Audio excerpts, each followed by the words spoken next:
as I watch the children interact with ramps, I start seeing how there was so much to learn from it. What is your goal when you introduce science in a classroom? If that critical thinking and inquiry skills is part of that, of course, ramps and pathways fulfill all of those. The children not only grew mathematically reasoning skills, they also developed literacy skills. When I hand them the marble and it works, the look in their face is the little stars that come over their eyes. It's just amazing. It makes it all worth it. I think it helped us a lot, being hands-on with the ramps and trying new things. Then something really interesting happened. They got up with their ramps pieces and they worked cooperatively. They made a longer ramp for their marbles and they all just worked so beautifully together. Once I introduce them, they're out every day. So children can access them anytime we have center time. It's not necessarily something special that we only pull out every now and then. It actually worked beautifully, and I wished I'd known about it 20 years earlier.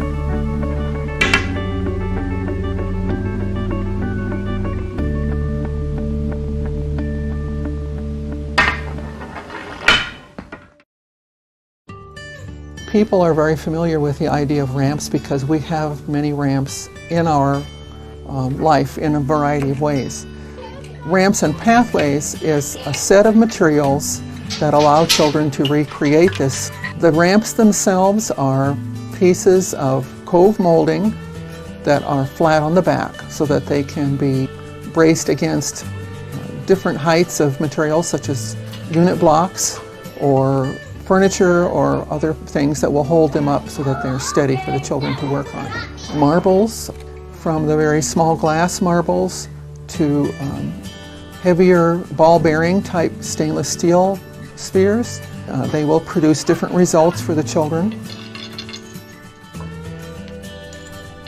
Activities like ramps and pathways are ideally suited to early childhood. And one of the reasons is because they appeal to children's desire to make something interesting happen. This is what children do when they play. It addresses all 4 of the letters in the STEM acronym: science, technology, engineering, and mathematics. The science is the physics involved. Technology is defined as the human-made world. Engineering is defined as design under constraint. So Ramps and Pathways integrates both technology and engineering. Children think of something to design and then they figure out how to design it given the materials and the space and all the other constraints that they have in the classroom. Finally, Ramps and Pathways addresses mathematics. Children are constantly making comparisons. They're using words like higher and lower and steeper and faster and slower and farther and more and less. All these are introductions to measurement, which is an important part of math. They're engaged in scientific inquiry, that they're making observations, they're making predictions, they're doing investigations, they're being engaged in science. And so these experiences that they're doing is actually something that's going to lead to their conceptual understanding later. I think it develops children's thinking because sometimes they go in with an expectation, and when they try it out, you can almost see the amazement in their eyes that this worked or this didn't work. And so what they do is they keep trying to do the same thing over and over, and I guess it finally dawns on them this is not happening, and so they think of other possibilities or ways to get the job done. The younger that children are able to actually start these investigations, the better, because then they can try to make sense of what they're seeing, what they're doing. Sometimes children lose interest in an activity because it doesn't have that many opportunities to keep them interested, but the Ramps project does, because there's so many ways that they can use the materials, and they are determined, and they're reluctant when it's time for us to put away the materials because we have to go on to something else. When children use the ramps and pathways, they start to, I guess, develop some confidence in their ability to do things without having a teacher direct them, which doesn't mean that the teachers don't need to be part of that center, because we know how important it is to be scaffolding by having productive questions and by providing the right materials when they need to be changed, being observant about all of those things, adding materials to make the center attractive to a different group of children. But it's one center that is attractive to children all year long. It is an opportunity for students, for children to be engaged in doing science. You don't have to have a tremendous understanding of all of the concepts, the physics ideas behind it, but in terms of providing opportunities for students to be engaged, doing investigations, making observations, that's what science is about. You can start to learn alongside your children. In fact, admitting to the children, I don't know, what could we do to figure that out, is actually modeling inquiry to your children. And they start to see you yourself as a learner just like they are. And they're going to be more apt to reveal to you their own wonderings about, I'm not sure this is going to work, where you become collaborators together in their learning, where you're investigating the world together. And if you can't figure out the answer, you can model for them, well, who could we ask, or where could we go, or what's a way we could figure this out. And that's what was so exciting to me as a teacher, in that every year was different, that I didn't have to come to school feeling like I had to know everything, that all I needed was an attitude that I was going to learn alongside my children, and I still continue to learn about physics. When children are working with ramps and pathways, I really see their thought process. They're able to take their own ideas and explore them. They're not necessarily being directed by an adult telling them what to do, but they actually get to do something that they're trying out for themselves. And that really seems to be the key there, is that they can try out their own ideas. And that's a lot of what early childhood is. The science is just ingrained in everything that you do. It's not necessarily pulled out, it's a special part of the day. It's all part of what you're doing.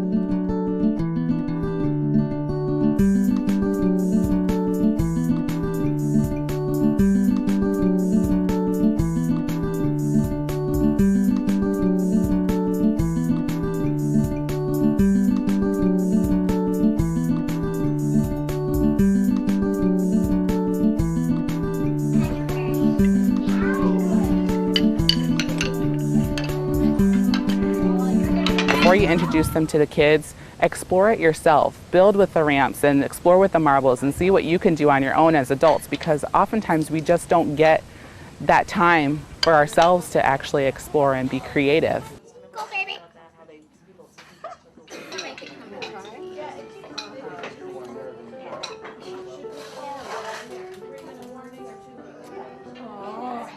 I saw great value to ramps and pathways, so we made sure that we had a 45-minute to an hour block every day where the students would be able to engage in building.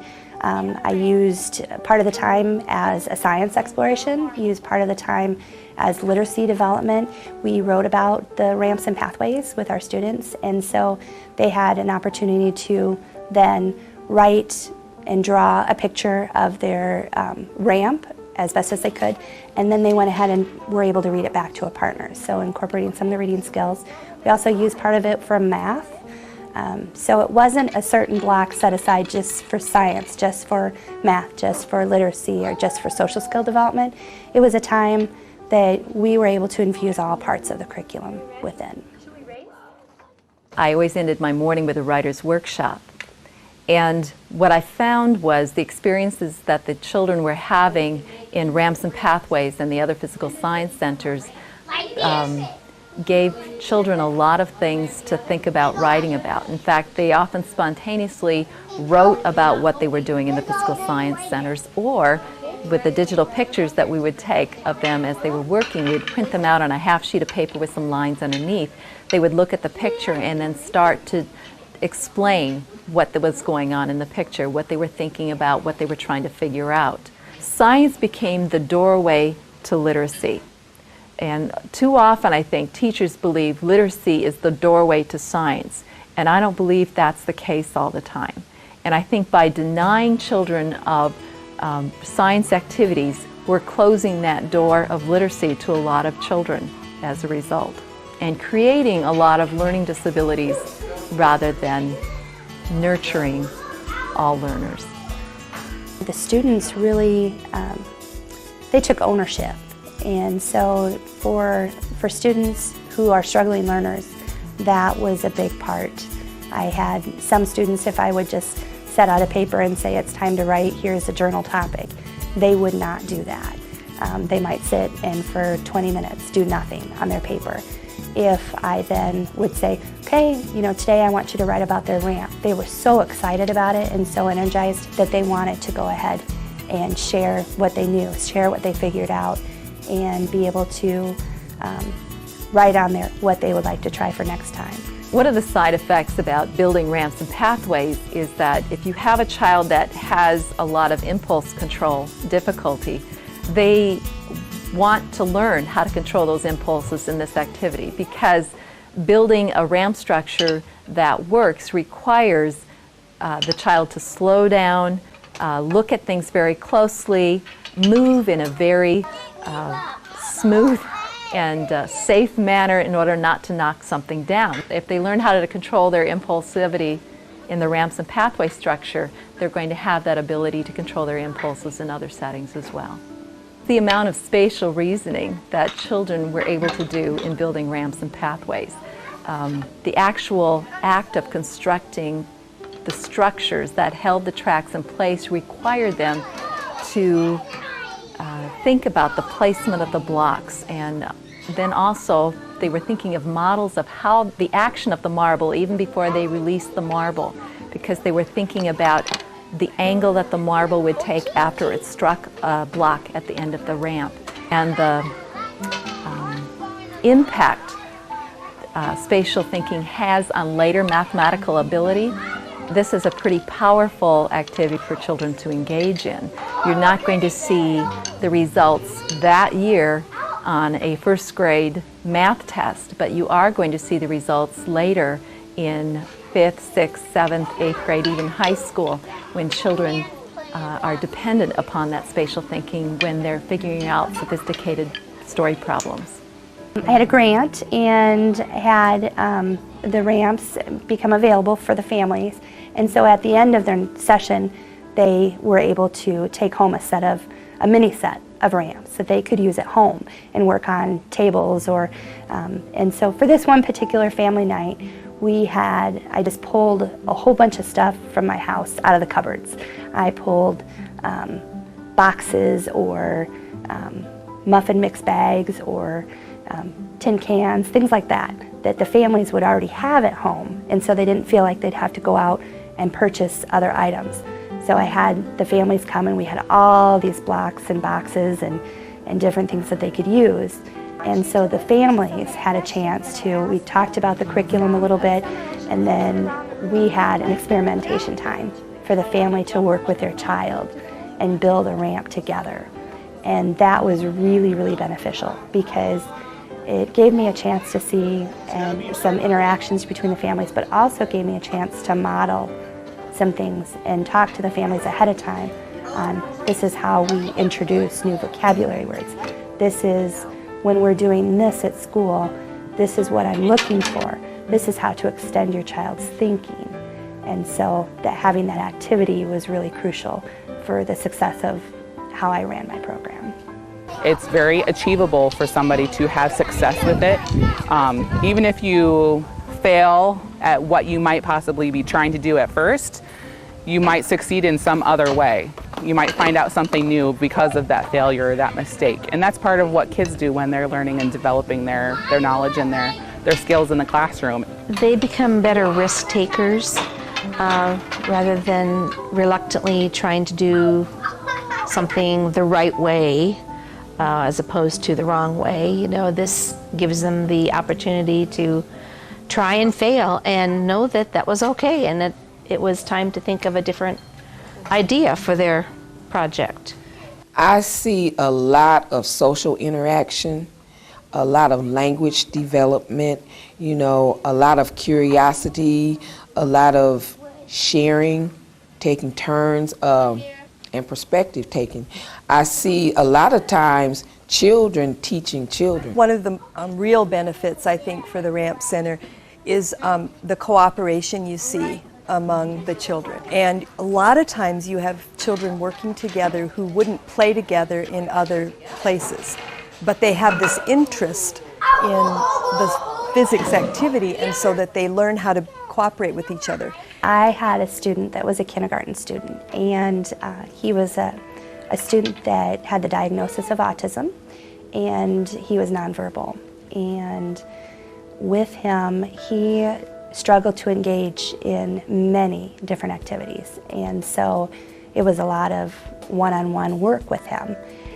And so when he got to Ramps and Pathways, a lot of times he would just kind of look and maybe just glance over and then not be interested in an active learner at that point in time, because there was so much around his world going on. And the really cool thing, at the end of the year, he took a ramp and picked it up, and that was a big thing for him to do.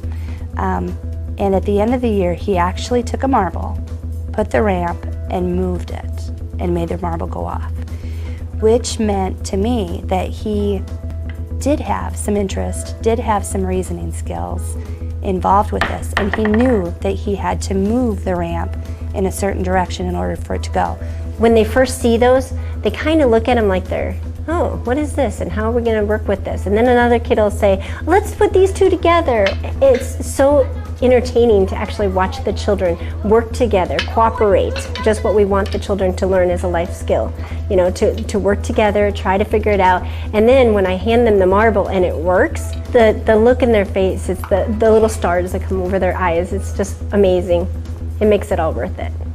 I always gave them a goal to accomplish. All I had to do is learn to ask higher level questions, and they always were able to at least demonstrate it, if not verbally explain it to me. It's opening it up for everybody, and even for kids that have special needs, or for children that speak another language, or for children that may at first not see themselves as going on that construction or that engineering path.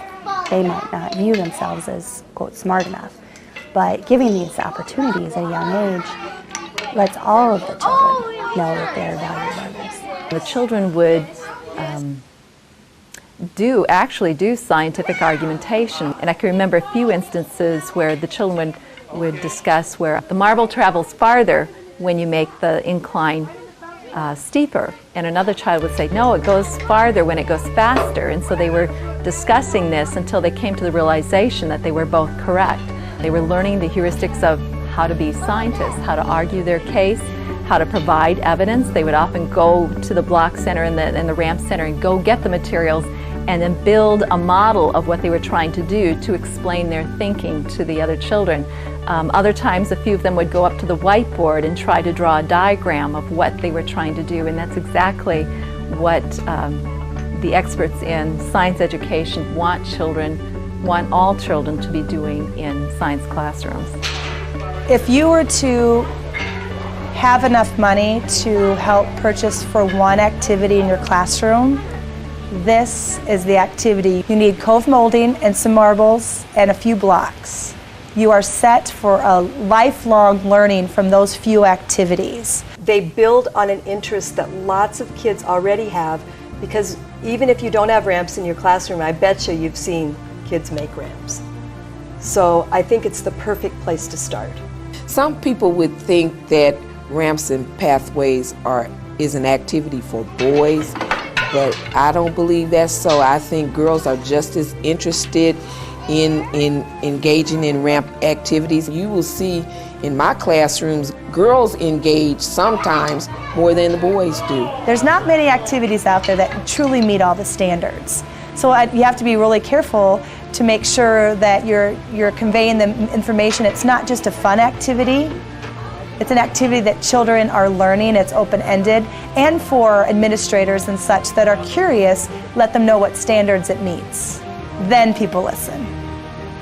I think it is a great curriculum that allows the teachers to see how science could be integrated with other subject areas like literacy, mathematics, as well as engineering.